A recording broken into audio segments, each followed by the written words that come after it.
आज यहाँ पर चर्चा का विषय है श्रीमद् भागवत जी का 10वें स्कंदो 44 अध्याय चाणूरमुष्टिक आदि पलवानों का तथा कंस का उद्धार। श्री शोकोवाच एवं चर्चति संकल्पो भगवान मधुसूदन आशो साधौतुं चाणूरं मुष्टिकं रोहिणी सुतो। श्री सुखदेव गोस्वामी जी राजा परीक्षित से कहा, परीक्षित, भगवान श्री कृष्ण ने चाणूर आदि की वध का निश्चित संकल्प कर लिया। जोर वध दिए जाने पर श्री कृष्ण चाणूर से और बलराम जी मुष्टिक से जा भिड़े।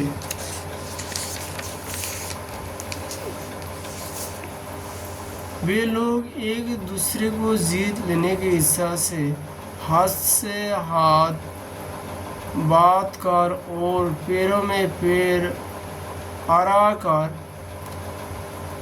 बलपूर्वक अपनी ओर खींचने लगा। वे पंजे से पंजे, घुटने से घुटने, माथे से माथा और छाती से छाती भिड़ाकर एक दूसरे पर शूट करने लगे।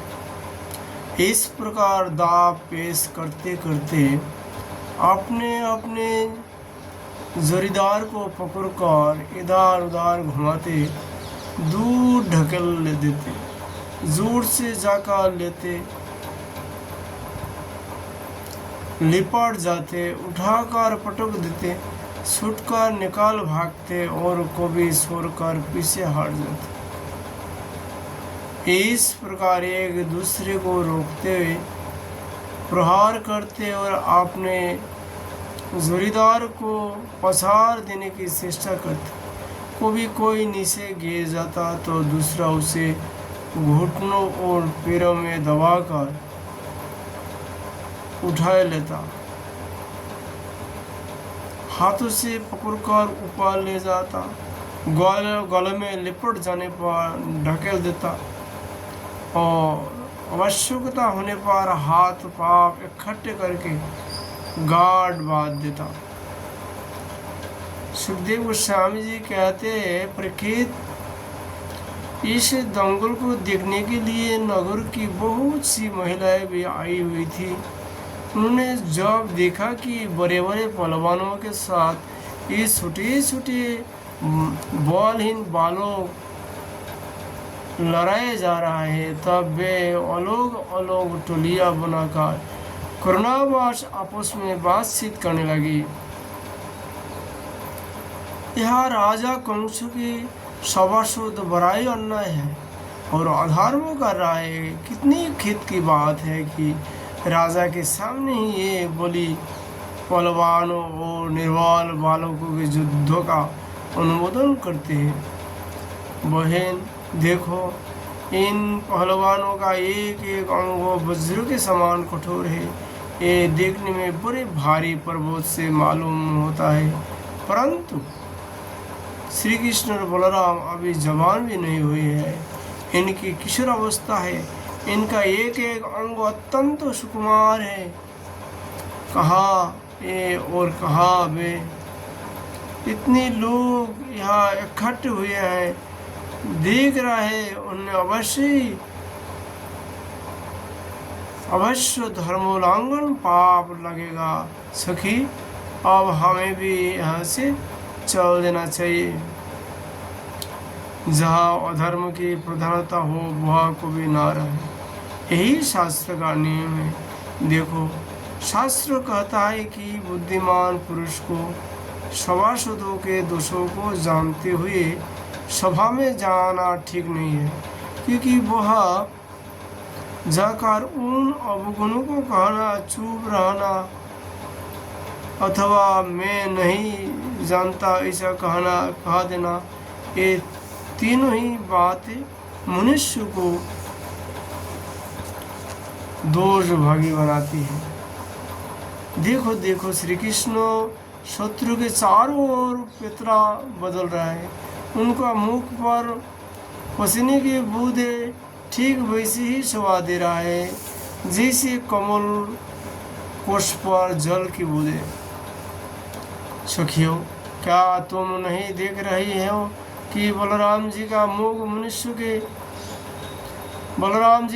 मुष्टिक के प्रति क्रोध के कारण कुछ कुछ लाल लोचनों से युक्त हो रहा है, फिर भी हास्य का अनिरुद्ध आवेग कितना सुंदर लग रहा है। सखी, सच पुरुष तो ब्रजभूमि ही परम पवित्र और धन्य है, क्योंकि वह ये पुरुषोत्तम मनुष्यों के वेश में शिव कर रहते हैं। स्वयं भगवान शंकर और लक्ष्मी जी जिनके चरणों की पूजा करते हैं, वे ही प्रभु वह रंग बिरंगे जंगली पुष्पों की माला धारण कर लेते थे और बलराम जी के साथ बांसुरी बजाते, गोए चराते और तरह तरह के खेल खेलते हुए आनंद से विचारते थे। सखी, पता नहीं गोपियों ने कौन सी तपस्या की थी जो नेत्र के दोनों से नित्य निरंतर इनकी रूप माधुर्य का पान करती रहती है। इनका रूप क्या है? लावण्य का सार। संसार में जा उसने परे किसी का भी रूप इनके रूप में समान नहीं है। फिर बढ़कर उन्हीं की तो बात ही क्या है। सो भी किसी की सवार सजानों से नहीं, गहने का कपड़ा से भी नहीं, बल्कि शयांग सिद्ध है। इस रूप को देखते देखते तृप्ति भी नहीं होता, क्योंकि यह प्रतिक्षण नया होता जाता है, नित्य नूतन है, समग्र जोश औषध और इसके आश्रित है। सखियों, परंतु इसका दर्शन तो और के लिए बड़ा ही दुर्लभ है। वह तो गोपियों की ही भाग्य में बधाई है। सखी, ब्रज की गोपियां धन्य है। निरंतर श्री कृष्ण में ही चित्त लगा रहने के कारण, प्रेम भरे हृदय से, आंसुओं के कारण गदगद कंठ से वे इन्हीं की लीलाओं का गान करती रहती है। वे दूध दुहाते, दही मत्थे, धान कुड़ते, घर लिपते, बालकों को झूला झुलाते, रोते हुए बालकों को चुप कराते, उन्हें नहलाते धुलाते, घरों को झाड़ते बहराते, कहा तक कहे सारे काम काज करते समय श्री कृष्ण के गुणों के गान में ही मस्त रहती थी।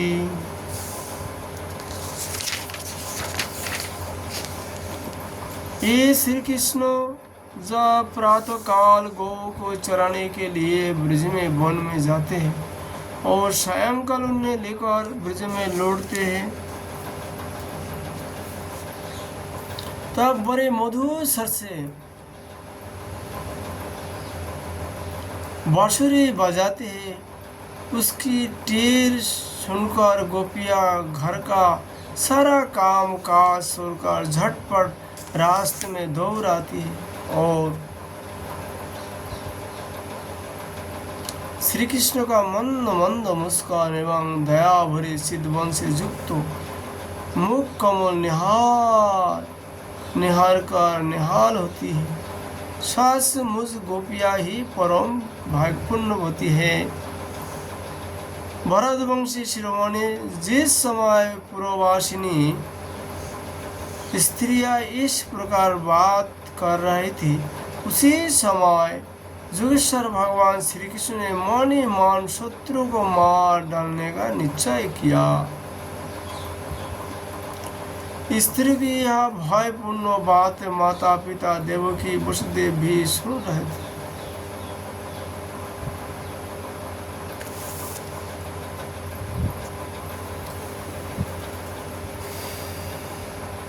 स्त्रियां जहाँ बात कर रही थी वहां से निकट ही वसुदेव देवकी के थे, अतः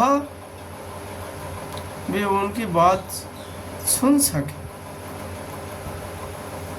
वे पुत्र स्नेह सुख से विभोल हो गए। उनके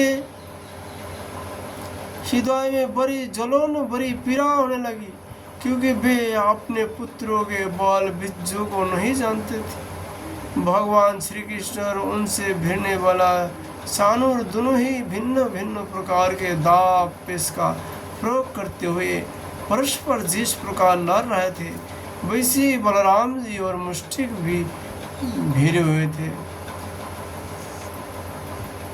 भगवान के अंग प्रत्यंग वज्रों के भी कठोर हो रहे थे। उनकी रगुर से चाणूर की रग रग ढीली पड़ गई। बार बार वैसा मालूम हो रहा था मानो उसके शरीर के सारे बंधन टूट रहे। उसे बुरी गिलानी, बुरी व्यथा हुई। वह अत्यंत क्रोधित होकर बांस की तरह झपटा और दोनों हाथ से घूंसे बात कर उसने भगवान श्री कृष्ण की छाती पर प्रहार किया, परंतु उसके प्रहार से भगवान तनिक भी विचलित ना हुए। जैसे फूल के गजरे की मार से गजराज, उन्होंने चाणूर की दोनों भुजाएं पकड़ ली और उसे अंतरिक्ष में बड़े वेग से कोई बार घुमाकर धरती पर दे मार। सुखदेव गोस्वामी जी कहते हैं, परीक्षित, चाणूर के प्राण तो घुमाने के समय ही निकाल गए थे। उसका वेशभूषा अस्त व्यस्त हो गई, केश और मलाएं बिखार गई। वह इंद्रध्वज, इंद्र की भुजा के लिए बड़े खड़े किए गए बड़े झंडे के समान गिर पड़ा।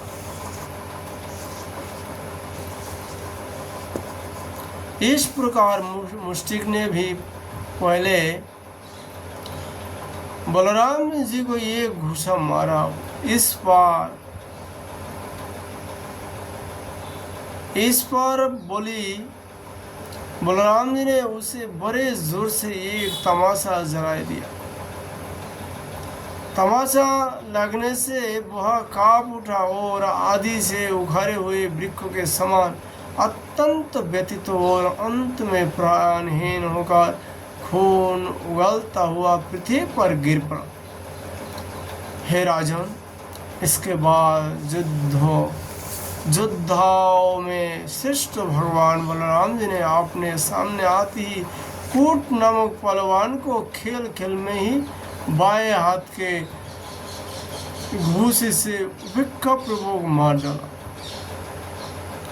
उसी समय भगवान श्री कृष्ण ने पैर की ठोकर से सल का सिर धड़ से अलग कर दिया और तुसल को तिनके की तरह चीर कर दो टुकड़े कर दिया। इस प्रकार दोनों धराशायी हो गए। जब चाणूर और मुष्टिक, कूट, सल और तुषार ये 500 पहलवान मर चुके, तब जो बच रहे थे वे अपने प्राण बचाने के लिए स्वयं वहां से भाग खड़े हुए।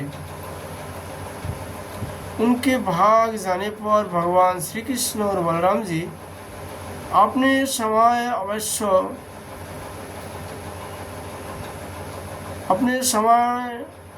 समान वर्ष को ग्वालवालों को खींच कर उनके साथ भिड़ने और नाच कर भेरी ध्वनि के साथ अपने नुपुरों की झनकार को मिलाकर मल्ल क्रिया कुश्ती के खेल करने लगे। भगवान श्री कृष्ण और बलराम जी,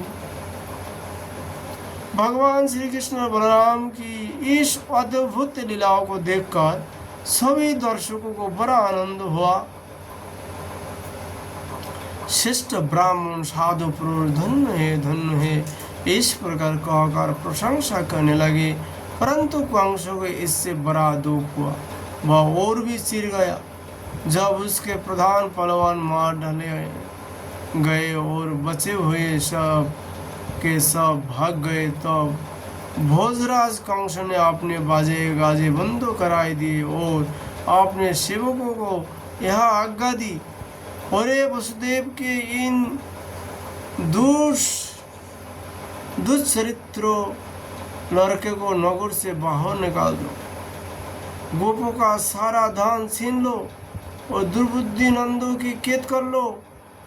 वसुदेव भी बड़ा कुबुद्धि और दुष्ट है, उसे शीघ्र मार डालो। और उग्रसेन मेरा पिता होने पर भी अपने अनुयायियों के साथ शत्रु से मिला हुआ है, इसलिए उसे भी जीता मत छलना।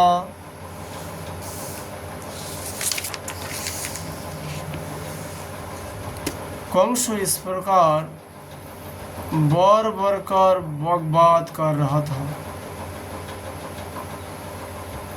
कि अविनाशी श्री कृष्ण कुपित होकर फुर्ती से वेग पूर्वक उछल का लीलाओं से ही उसे मंच पर जा चढ़े। जब मनुष्य कंस ने देखा कि मेरे मृत्यु रूप भगवान श्री कृष्ण सामने आ गए, तब वह सहसा अपने सिंहासन से उठ खड़ा हुए और हाथ में ढाल तथा तलवार उठाई ली। हाथ में तलवार लेकर वह चोट करने के अवसर ढूंढता हुआ पित्रा बदलने लगा।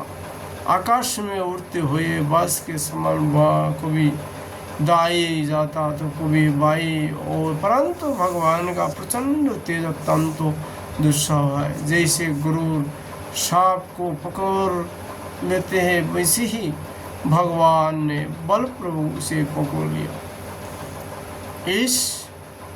इसी समय कंस का मुकुट गिर गया और भगवान ने उसके केश पकड़कर उसे मन से रंगभूमि में गिरा दिया। फिर परम स्वतंत्र और सारे विश्व के आश्रय भगवान श्री कृष्ण उसके ऊपर स्वयं कूद पड़े। उनके कूदते ही कंस की मृत्यु हो गई।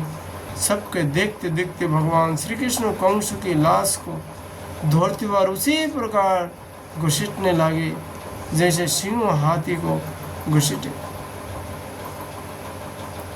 नरेंद्र, उस समय सबके मुंह से हाय हाय की बड़ी ऊंची आवाज सुनाई पड़ी। कंस नित्य निरंतर बड़ी घबराहट के साथ श्री कृष्ण का ही चिंतन करता रहता था। वह खाते पीते सोते चलते बोलते और सांस लेते सब समय अपने सामने चक्रों हाथ में लिए भगवान श्री कृष्ण को ही देखता रहता था। इस नितांत के फल स्वरूप वह चाहे देश भाव से ही क्यों ना हो, उसे भगवान के उसी रूप की प्राप्ति हुए, शाराप मुक्त हुए, जिसकी प्राप्ति बड़े बड़े तपस्वी योगियों के लिए भी कठिन है। कंस के कंग और न्याग्रोध आदि 8 छोटे भाई थे।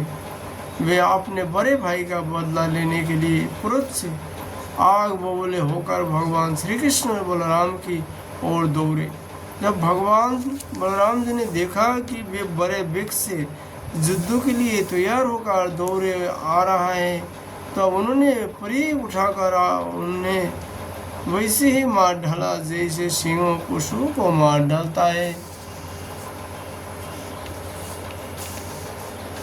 उस समय आकाश में धुंधुबियां बजने लगी। भगवान के विभूति स्वरूप ब्रह्मा शंकर आदि देवता बड़े आनंद से पुष्प का वर्षा करते हुए उनकी स्तुति करने लगी। अप्सराएं नाचने लगी। महाराज कंस और उसके भाइयों की स्त्रियां अपने आत्मीय और स्वजनों की मृत्यु से अत्यंत दुखित हुए। वे अपने सिर पीटते हुए आँख में आंसू भरे वहां आई। वे सज्जा पर सोए अपने पतियों से लिपटकर वे शोकग्रस्त हो गई और बार बार आंसू बहाते हुए उसे सर से विलाप करने लगी। हानाथ, हे प्यारे, हे धर्मज्ञ, हे करुणामय, हे अनाथ वत्सल, आपकी मृत्यु के हम सबकी मृत्यु हो गई। आज हमारा घर उजाड़ गए, हमारे संतान अनाथ हो गए, पुरुषिष्ट ईश्वरी के आप ही स्वामी थे। आपके विरह से इसके उत्सव समाप्त हो गए और मंगल चिन्ह उतार गए। यहाँ हमारी ही भांति विधवा होकर शोभाहीन हो गए। स्वामी आपने निरपराध प्राणियों के साथ घोर द्रोह किया था, अन्याय किया था। इसी से आपकी यह गति हुई। सच है, जो जगत के जीवों से द्रोह करता है, उनके अहित करता है, वही से कौन पुरुष शांति पा सकता है। ये भगवान श्री कृष्ण जगत के समस्त प्राणियों की उत्पत्ति और प्रलय के आधार है। यही रक्षक भी है। जो इनका बुरा चाहता है, उनका निराशन तिरस्कार करता है, वह कभी सुखी नहीं हो सकता। सुखदेव गोस्वामी जी राजा परीक्षित से कहा, परीक्षित, भगवान श्री कृष्ण ही सारे संसार के जीवन दाता है। उन्होंने रानियों को ढाढ़स बधाए, सांत्वना दी, फिर लोक रीति के अनुसार मरने वालों का जैसे क्रियाकर्म होता है वह सब कराया। तदंतर भगवान श्री कृष्ण बलराम राम जी ने जेल में जाकर अपने माता पिता को बंधन से छुड़ाया और शीश से स्पर्श करके उनके चरण की वंदना की।